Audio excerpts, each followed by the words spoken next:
Hi friends, நான் doctor Nithya Franklin from Food and Health. இன்னைக்கு நம்ம பார்க்க போகிறது பீட்ரூட் பற்றி தான். பீட்ரூட் ரொம்பவே ஒரு ஹெல்த்தியான வெஜிடபிள்.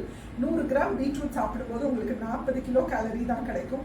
இதில் மேஜராக இருக்கிறது கார்போஹைட்ரேட்ஸ் தான். ப்ரோட்டீன் ஃபேட் ரொம்ப கம்மி, நிறைய ஃபோலேட்ஸ் இருக்கு, அதே மாதிரி வந்து மேங்கனீஸ் ஜாஸ்தி இருக்கு. ஸோ இந்த பீட்ரூட்ல பீட்டலின் அப்படின்ற பொருள் தான் அதுக்கு அந்த டார்க் கலர் கொடுக்கறது. இது வந்து ஒரு ரொம்ப பவர்ஃபுல் ஆன்டி ஆக்சிடென்ட். ஸோ நிறைய இன்ஃப்ளமேஷன் வராமல் தடுக்கும், கேன்சர்ஸ்லேருந்து ப்ரிவென்ட் பண்ணும். அதே டைம் யூரின் மோஷன் கொஞ்சம் கலராக்க காரணமா இருக்கலாம். ஸோ அதனால பிளட்னு பயப்படாதீங்க.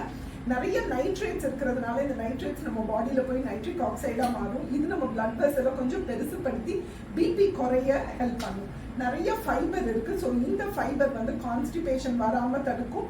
அதே டைம் குட் பாக்டீரியா வளர்றதுக்கு ஒரு நல்ல சூழ்நிலையை கொடுக்கும்.